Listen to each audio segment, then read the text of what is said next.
Well, hey there, Grace and Truth. Pastor Ben here along with Pastor Dustin. It's Thursday, and we promised y'all that we would take just a few minutes to explain some developments here at Grace and Truth, in particular developments regarding mission. And so, as you probably heard, Dustin announced that he's been asked to be a director at World Hope Ministries International and their Bible Institute. And so we're just going to riff a little bit and talk about what that might look like. So first off, Pastor Dustin, how the heck are you, man? I'm fine, man. The Beavers throwing me off. I want to give a shout out to the Oregon State Beavers. Yes. I think that's worth saying right now. They need our support. Like, I'm not even necessarily a Beavers fan, but I'm just like, I'm with you, man. I appreciate that. Well, it's good. I usually wear this shirt to keep me humble, and it works really well. Make sure everybody else keeps you humble. Exactly.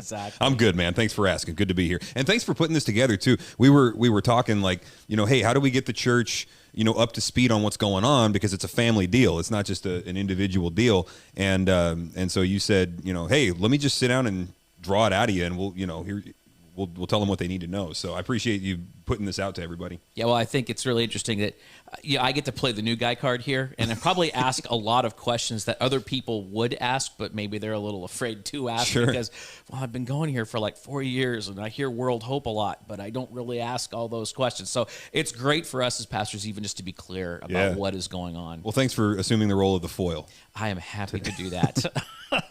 So, one of the first questions is this past Sunday you announced that you were taking on a new role at World Hope Ministries International and to be the director for the Bible Institute in Latin America. In a nutshell, what does a director over a particular area do? Oversees multiplication. That's that. So we're trying to give theological education to pastors that don't have access to it. Okay. Excellent. And those Bible institutes, they stay relatively small. We want them small. And we've tried them of different sizes, 200, 500, 50. And we just noticed that there's kind of a sweet spot where if a class is, relatively small, we don't want to go down for 4 people. So we'll try to get 50 people together. But you start hitting 200, 300 folks, it's better to multiply, right? Well, with multiplication comes logistics and administration and all that. So we got regional coordinators on the ground where the local guys, kind of the pastors of the pastors, will oversee this stuff. I will be there to equip, support, and then go and teach and open these Bible institutes and kind of oversee those guys. So, so the Bible Institute is exploding all over the world by the grace of God, and somebody's got to be in charge of that. So they sectioned off Latin America and said, hey, Dustin, you dumb enough to take this? And I said, yes. So that's how that went down.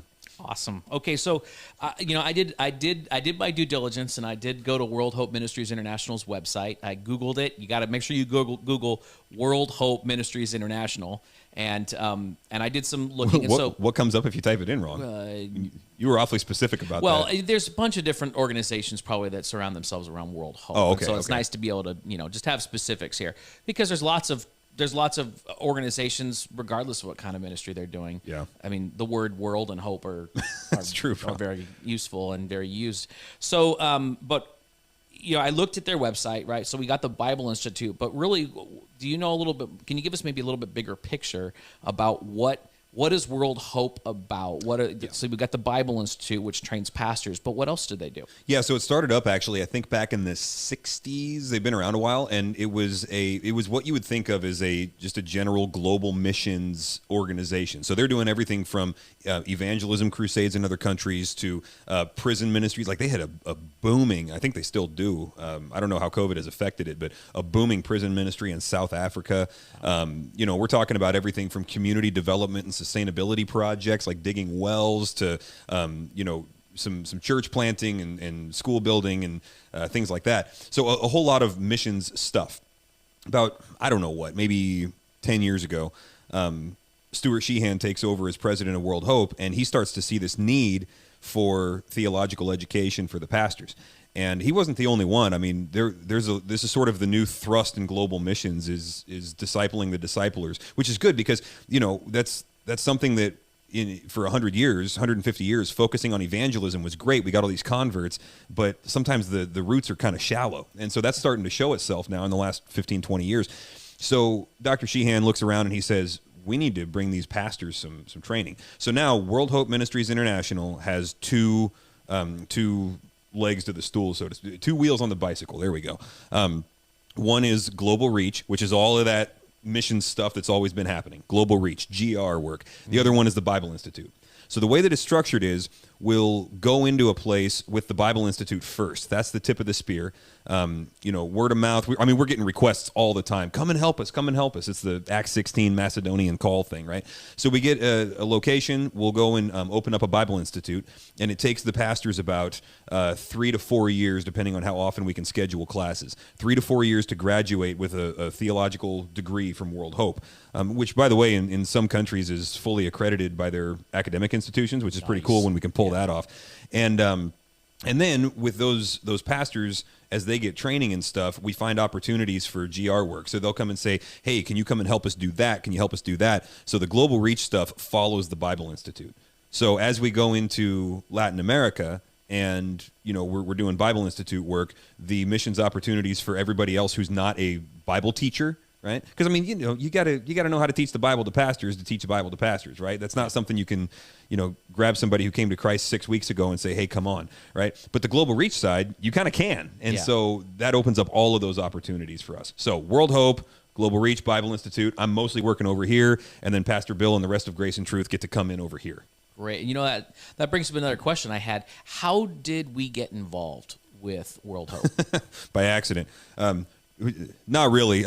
Look, we got better theology than that, but honestly what happened was Stuart Sheehan, the president, bought me some Filipino food, Korean food, bought me some Korean food and said, you need to come and teach at World Hope. So he was, I was in seminary, and he was one of our adjunct professors. He would come up and teach a class from Texas. And it was a small class, and, more than half of the class was just tuned out. They were just there. It was like a weekend intensive, and it was pretty brutal. It was a lot of information. So guys, their eyes are rolling into the back of their head. I thought the class was just phenomenal. I was hungry for this stuff. So it was me and another guy in there, Troy, that we were just eating it up, right? And so Dr. Sheehan says, hey, why don't you guys come out to lunch with me? And so he takes us out for lunch, and he says, you guys got to come and teach for me. And another guy also, our buddy Lee, he says, you guys got to come and teach. And Troy was like, nah, it's not really on my plate right now. Like, I'll pray for you, but, no thanks. Joke's on him, though. He's now the director of South Asia for World Hope. So.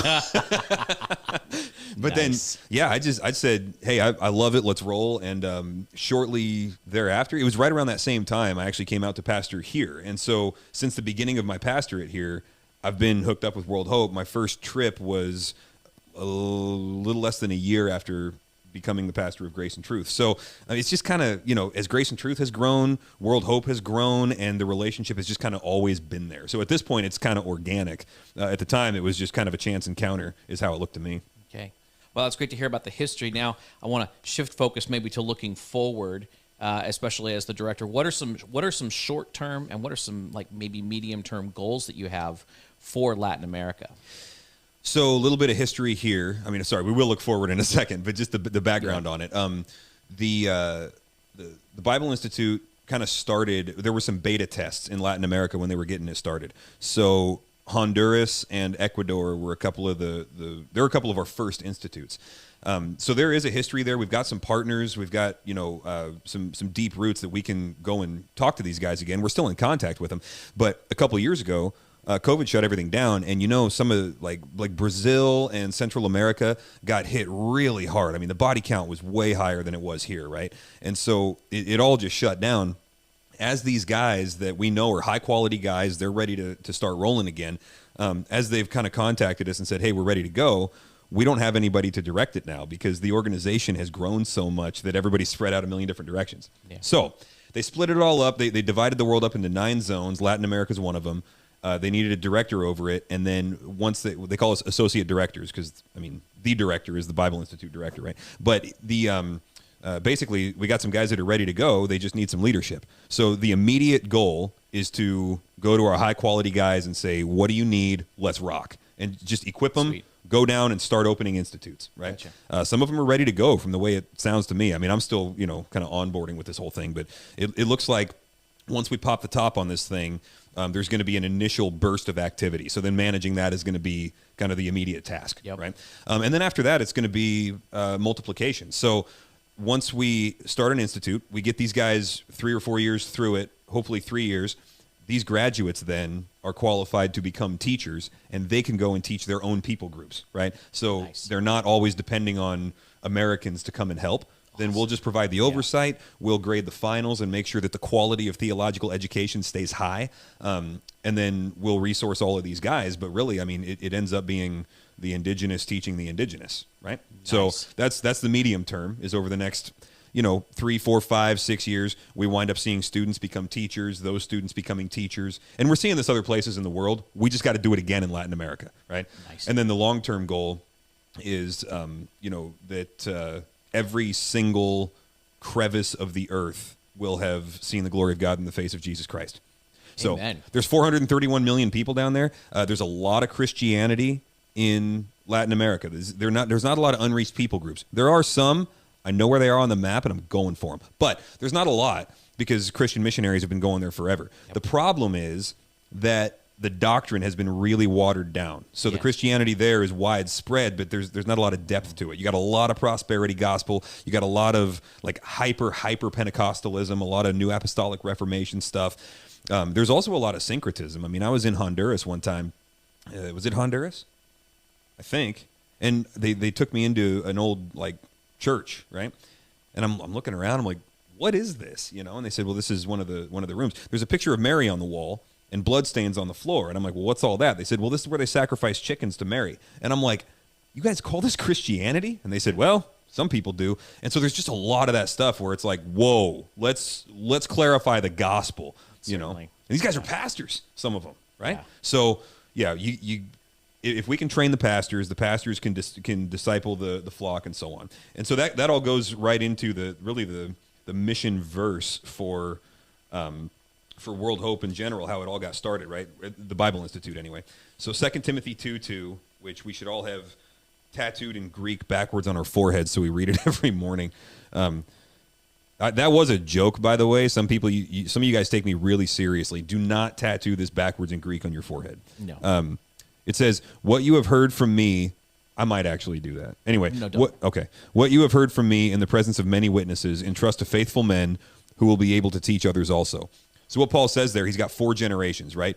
So there's Paul teaching Timothy. He says, what you have heard from me, you entrust to faithful men, that's generation 3, who will be able to teach others also, that's generation 4. Now, generation 1 disciples generation 2, one-on-one.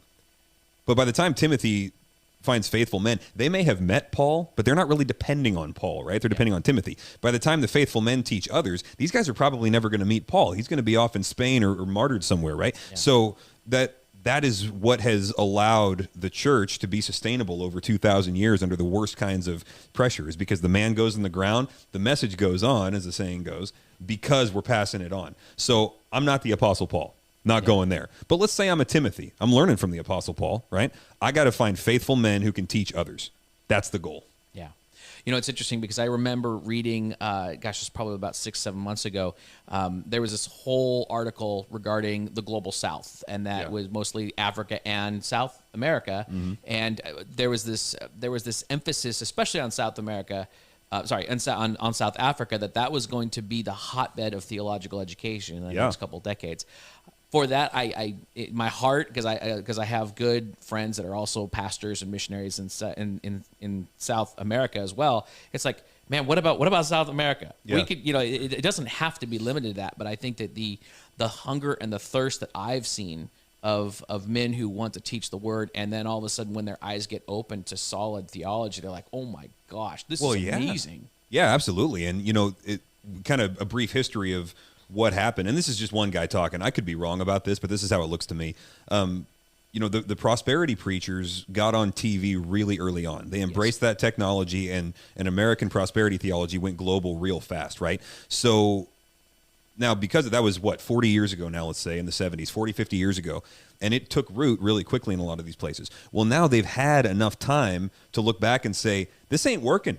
Yeah, we're living in the same slums that these guys promised us we were going to get out of if we just gave them enough money. We gave them everything we had, and I'm still picking food from the same garbage scraps that my grandparents were. What's up? And so it's, I think Piper said it one time. He said, "Thank God for heresy." And when he said that, I'm like, what? but it always reveals itself given enough time, right? Yeah. And that has happened now. So because of that, you're starting to see some of that hunger for like, I still believe in the power of the gospel, but I think I've been told some of the wrong things about what that meant. Yeah. Right? Because a lot of these guys, they're believers, they're regenerate, they know the voice of the shepherd. It's just there's been a lot of static in there from the bad theology. So we're getting a chance now to go in there and straighten a lot of that out. All right. Well, I mean, this all sounds so exciting. I mean, the opportunities for us as a church even to get involved are immense. And we're going to get into that in a second. But I have to ask a question that I think a number of folks have probably asked you already. Oh, I know where you're going with this. And so, what kind of impact are we going to see as a result of you taking this directorship? What kind of impact are we going to see at Grace and Truth? And are you going to scale back anything? And here's the payload question. Are you gonna move down to Texas and leave us? Which camera's on right now? That one? Hey, put me on camera 2. Okay, thank you. I'm not moving. Not going anywhere. I'm still your pastor. All right. Producer Tim's clapping over there. I'm glad you guys are pretending to like me. I appreciate that. That makes me feel good. So basically, I'm involved in other things in the community that.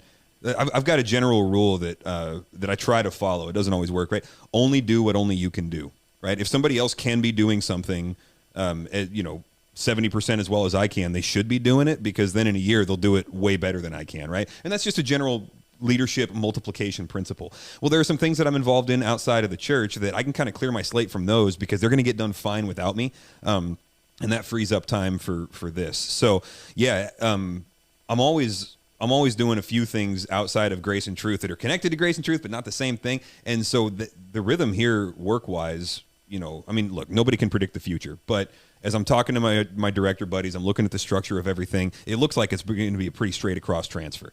One of my, I guess you could say, conditions, I don't want to make it sound like I was bargaining with World Hope or something, but when I was considering this with you pastors and with my wife and everything, one of the questions was, can I keep it to 2 mission trips a year? Because I don't know if you guys know this at Grace and Truth, but I got a couple of kids, right? And you got to make sure that, I don't want my kids to grow up hating Christ because he's the guy that took my dad away. Amen. You know what I mean? Yep. So I've always tried to keep the rhythm to roughly 2 trips a year. If there's a catastrophe somewhere, we'll throw in a third, and that's fine. We can adjust. But I was like, can I do this in 2 trips a year? Well, when you got these high-quality disciple makers down there that are the indigenous people groups, and those are the primary movers and shakers, and I'm doing oversight, yeah, you can do it with a couple of trips a year, maybe squeeze in a third if you need to. So, I really don't see a lot of change to the family life and the home life. In fact, here's how kind God is and how much God cares about the family. Check this out. They initially asked me to take over Southern Africa, okay? I probably would have had to say no if that was in the end what they asked me to do, because the time difference there is such that I'd have to be talking to the people during family time and having Zoom meetings during dinner or 2 a.m., which I would be fine with, but then I'm worthless for my family the next day, right? But when they said, you know what, actually the more immediate need is Latin America, could you do that? The way the time zones work out is perfectly conducive to my family life, and it's like an evening time meeting for these guys on, evening time phone call for them is the middle or the end of my workday. And it's like, that's perfect, So it really is cool how the Lord kind of lined everything up. Sweet. Yeah. So no change on the Grace and Truth end of things, other than, I'm really pumped about stuff. So I'm going to be probably a little bit more hyper. Yeah. So get ready for that. Yeah. I also do think, just again to the body in general, we do have 5 pastors. Yeah, that's right. And which was God not the case when I started with World Hope. Exactly. And the beauty of that is that we have 4 other men who can help guide and lead the church if you need to be away for a little bit. And not just help, but exceed what I would be doing if I was there. I mean, we know how God works, right? Like, there are times where it's like I feel like I'm finding a substitute preacher, but in reality, whatever the Lord had put in that guy's mouth to say was exactly what the church needed to hear. Yeah. And that would not have happened had I been there. Yeah. Right? So, honestly, that's such a healthy thing. Yeah. I've been, you and I both have probably been to churches where it's like, okay, I only go when the one guy is teaching. Yeah. And now it's like, no, we got 5 guys who are completely capable of shepherding me. What a healthy thing for a church to have. Yeah, what a blessing. And the truth is that you and I as pastors, we don't run the church, right? Amen. We're middle management. Yeah. Christ is the head of the church, and when a manager is gone for a week or two, the thing still keeps chugging because this is not on Ben's shoulders and it's not on Dustin's Praise shoulders. God for that. We just got to handle our responsibilities, and the church is going to be fine. So I asked the Lord a long time ago. I said, I was sitting in the office, which is now your office, by the way, but I was in the office. I said, Lord, I would love for this to be my office for the next 30 years, And since then, he has moved me across the hall, but I don't think that was a no. I think he got what I was getting at, and he's keeping me at Grace and Truth. That's fair. That's good. Praise the Lord. And that was one of the things, honestly, was if this is going to interfere with shepherding Grace and Truth, I can't do it because I'm a pastor at heart, and I'm the pastor to this flock. Amen. Or I should say a pastor to this flock at heart, and that's just how I'm wired. So nothing can get in the way of that. Sweet. I was thinking about just even the overall spiritual health of a church. Healthy churches are multiplying churches. Healthy churches are mission-minded churches. And so what opportunities do you think that's going to afford us as a church to take part in the mission of God in Latin America? Yeah, well, actually, we don't have to guess on this because we've seen it. So we haven't seen it with Latin America yet, but this is what we've been doing in Africa. So if you take a look at a couple of the trips that we've done to Ivory Coast, we were going to do the same thing in Honduras, but we had to call it off a couple of years ago because of civil unrest there. But the way that happened was I went to Ivory Coast. I went, I don't know what, 4 or 5 times or something. The last 2 of those, I took, I went and did the Bible Institute, and then Pastor Bill took a global reach team. So we show up, we had 12, 13 people each time, and then we split up. So I would go off and do the Bible Institutes, and then which each one takes 3 to 4 days to do those usually. So I'd go and do that. Bill would take a team to go into one of the villages or a couple of the villages. And the team there, one of them was working construction, building a medical clinic so that the people, because there was just no medical care. And the people that were getting healed by, like miraculously healed and, demons getting cast out and whatever, they were recovering under a tree in the dirt, and it just wasn't sanitary. They said, these people are going to die of infections after we've healed them. Can we do something about this? So they built a clinic. And then they did evangelism in the villages. So we split up 3 different directions there, and then we all met up at night in a different village and did an evangelism crusade and things like that. So the Bible Institute was the tip of the spear, and then after a couple of rounds of that, a global reach team came in, accomplished a whole lot of stuff. The second time that we took a global reach team there, they did the same thing, and Bill, so I went off to the Bible Institutes, Bill split everybody up, and that time we took Everett, who's an optometrist, and he brought some kind of fancy machine with him that had a name that I can't pronounce or remember. I could pronounce it maybe if I remembered it, but I don't. So we got a bunch of donations for glasses, and we brought over a couple of suitcases full of glasses. He gave people eye exams, matched them up with the glasses that he had already labeled as to what prescription they were. Oh my gosh. And he got to just give away eyeglasses. And they're seeing, I didn't get to see this because I was off doing the Bible Institutes, but they're in these villages. And some of these people, a lot of them had been to school. They knew how to read, but there were moms whose eyes had gone bad. Nutrition there is terrible, right? And so they got little kids, and they've never read the kids the Bible. And so they got to read their children the Bible for the first time. Man. You know what I mean? That's, wow. Yeah. So that's the kind of stuff that gets to happen the way that just kind of the way that it's structured. And I got to be honest and say there are a lot of great groups out there doing this. This is not just World Hope. This just seems to be what God is doing in the world. Yeah. He always wants compassion ministry done. He always wants evangelism and immediate needs like, hunger and stuff like that, water. He always wants those met by Christians. Yep. Right now, he seems to be using doctrinal education for the pastors as the tip of the spear for that, which I don't want to say is brilliant because it's like that's an understatement for the Lord, right? But when you just see the practical wisdom of this whole thing, it's like that allows us to go over and help and then leave, and they got it. Yeah. So on that trip, actually, the first trip where Pastor Bill brought a global reach team over, we were standing around at night after our last day. We all had dinner, and our local partner there, David, he was saying in French, he said, "We've been trying to serve these villages, and it's been a hard climb." And he described it. He said, "It's like trying to climb a tree, and you guys just came and gave us a boost up the tree. And so now, as you leave, we're in a better spot to serve these people." That's awesome. Because there is something to it where when the white guy shows up, people come. And you don't want to depend on that, but you can leverage that short term and then pass off your credibility. So if I go and do an evangelism crusade, like this happens all the time. I'll do a Bible Institute during the day, and we'll teach the pastors, and then we'll go and do some evangelism in one of the villages at night. talk to a couple hundred people. Some of them will come to Christ. And then I can introduce them to their new pastor right there. And I know that this guy has solid doctrinal training because I just gave it to him, you know? And for what it's worth, the World Hope curriculum is awesome. Like, this stuff is better than a lot of what I got in seminary. Sweet. So I mean, just you think of all the opportunities that we have to be involved in that. So that's something that certainly we as a church can be praying for. I'm looking at you, Grace and Truth. We should be involved in praying not only for those opportunities and praying for you. One of the things questions I have is how can we as a church support you as us, right? As we think about missionaries, they are us, right? So how can we support you as our pastor, but also as a director of this particular region? Yeah, well, first off, I appreciate that question. That's a generous question because I think what you're trying to do here is unleash people's service, which, you know, is great. That's what we always want to do with missionaries. So I appreciate that, and also that is a really important question for a church to ask in general, right? So actually, here, 3 John, look at that, flip right to it, 5 through 8. It says, "Beloved, it is a faithful thing that you do in your efforts for these brothers, strangers as they are." Now, context is different here. I'm not a stranger. Unless you're brand new to Grace and Truth, in which case, hi, I'm Dustin. Welcome. Welcome. We're glad you're here. Strangers as they are, who testified to your love before the church. You will do well to send them on their journey in a manner worthy of God, for they have gone out for the sake of the name, accepting nothing from the Gentiles. Therefore, we ought to support people like these, that we may be fellow workers for the truth. So when he's talking basically about money here, right? You provide for the material needs that they have. I'll talk about that in a second. But we all know, if we've been involved in mission work, there's a lot more to it than writing a check, right?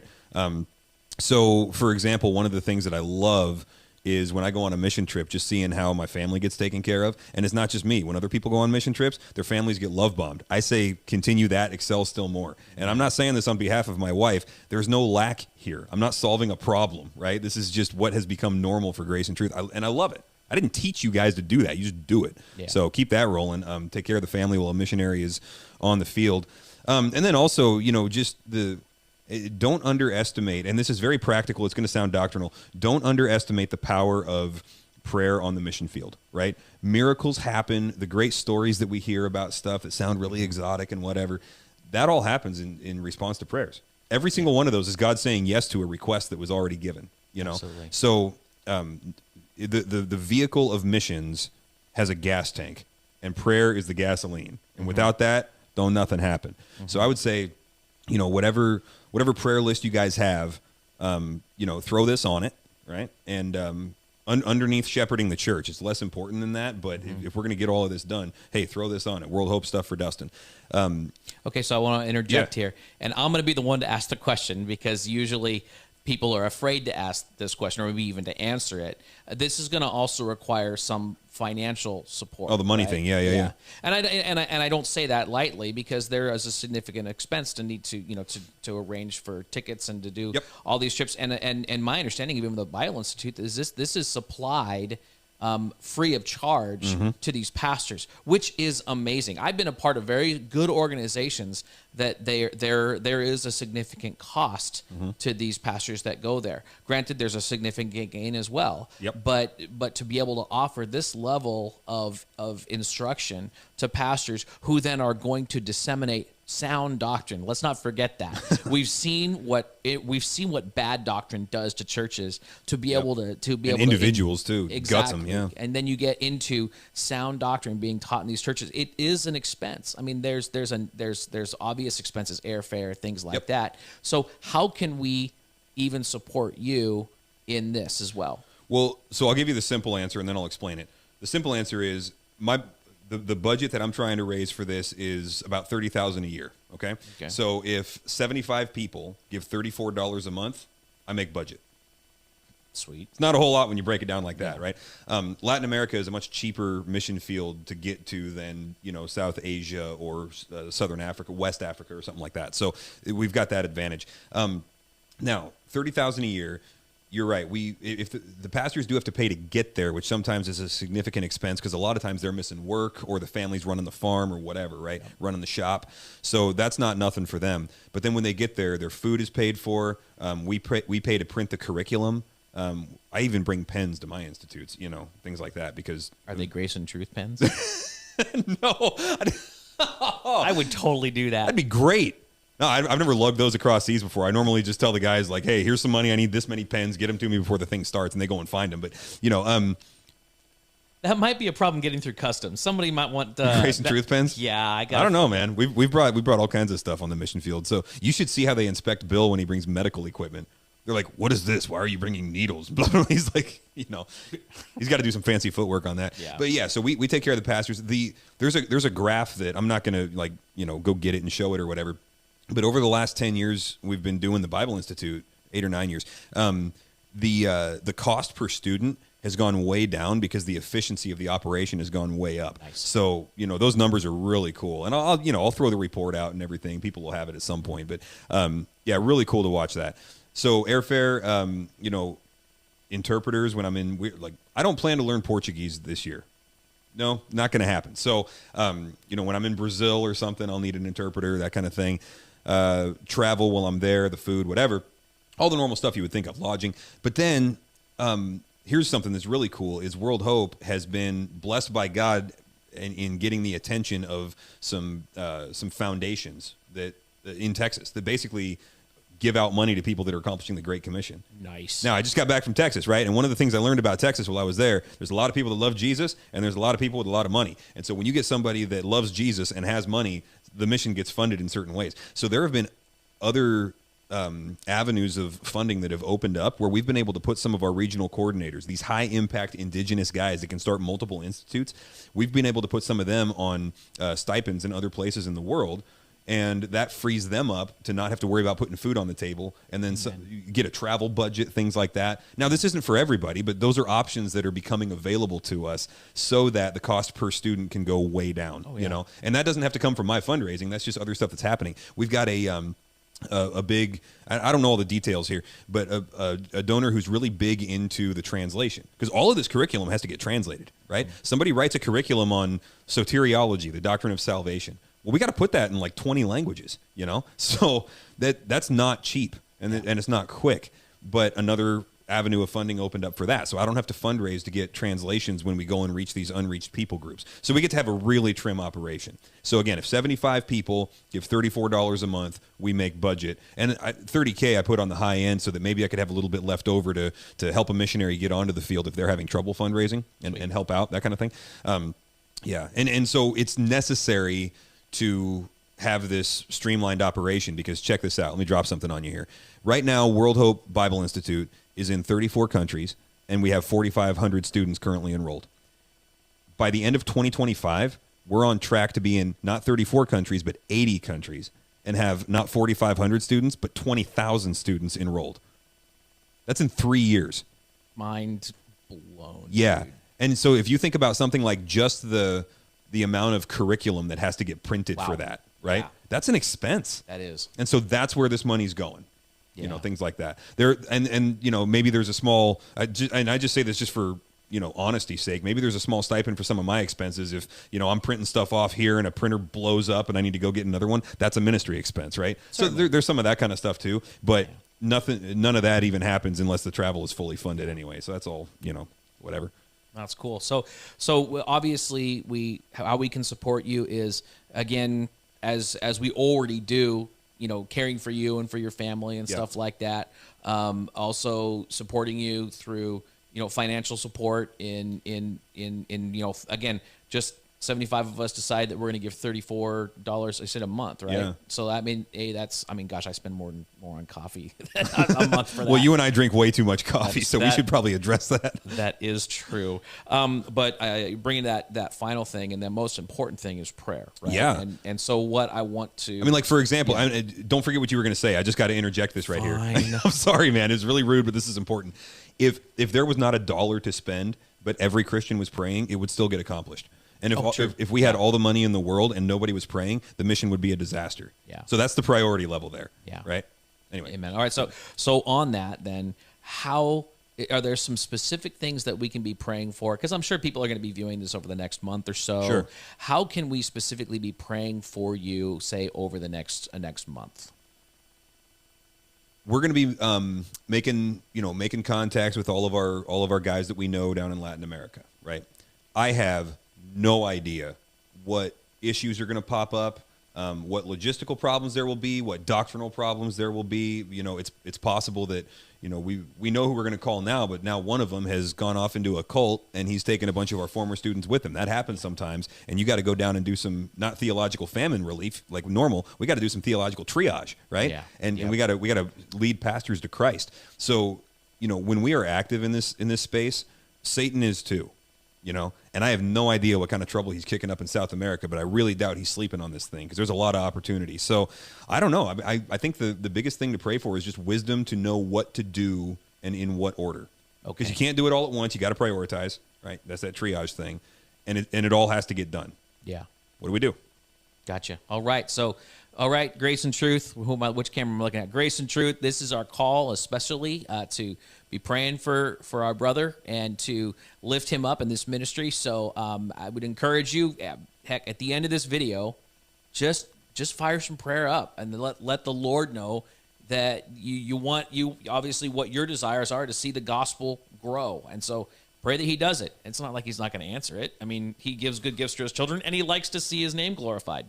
Yeah, I should say two more things just because I know I'm going to get these questions a million times if I don't. Number one, this is the question I'll get, is how do you go ahead and give money, all right? Yeah. So just keep an eye on, when you come to church, I'm going to have a letter out there that has a link to it and a QR Certainly. code for all of that. All the practical stuff, I'll send it out through the members' email. So just, watch for that. You'll see the normal channels, the normal communication channels will have all that information in it. So yeah, keep an eye on email and then when you show up. The other thing is, how can you participate in the in the mission yourself? One is talk to Pastor Bill about getting on a global reach team. Word. Right? You can talk to me, but I'm going to tell you, hey, we have a missions pastor. He'll have information before I do. Yep. So talk to Pastor Bill about getting on a roster for a global reach team. And then also, if you want to teach in the Bible Institute, one thing that we do at this church a lot is we teach guys to understand and teach their Bibles, right? So it's a process, but we'll teach you. We can get you qualified to teach a Bible Institute to other pastors, right? And that is, I think that would be a wonderful goal and specifically for men, because these pastors that we're teaching are by and large men, and it's not a theological problem to have a woman teaching because it's not like they're not. I'm not their elder, right? It's not a gathered local body of Christ, but it can be confusing, right? Certainly. So we have men do that, but anyway, I think that's a wonderful goal for a man to have.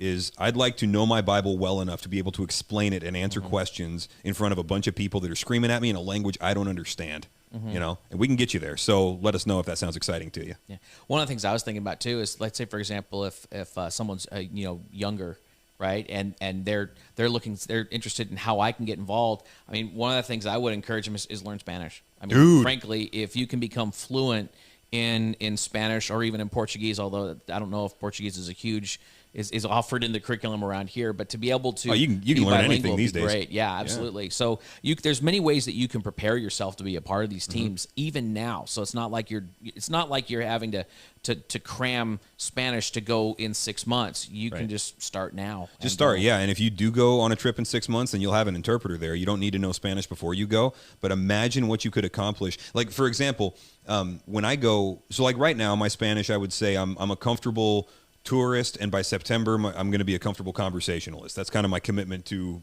myself and World Hope. Really is like I don't need to have my hand held the whole time that I'm there, right?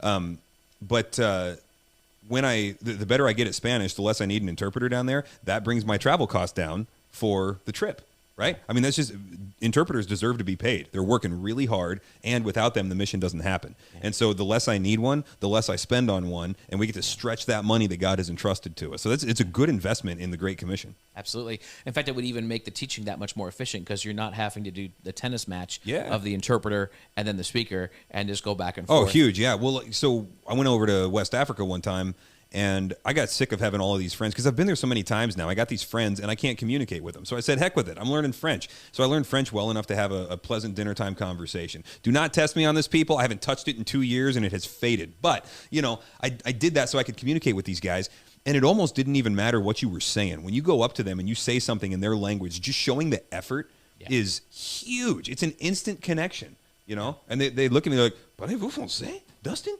And I'm like, well, look, je parle français comme un petit garçon. I speak French like a little boy. And they laugh, and it's just like, and then you're buds for life. It's like, it doesn't take much to establish a connection. And your effectiveness goes through the roof. I could talk about this all day, not going to.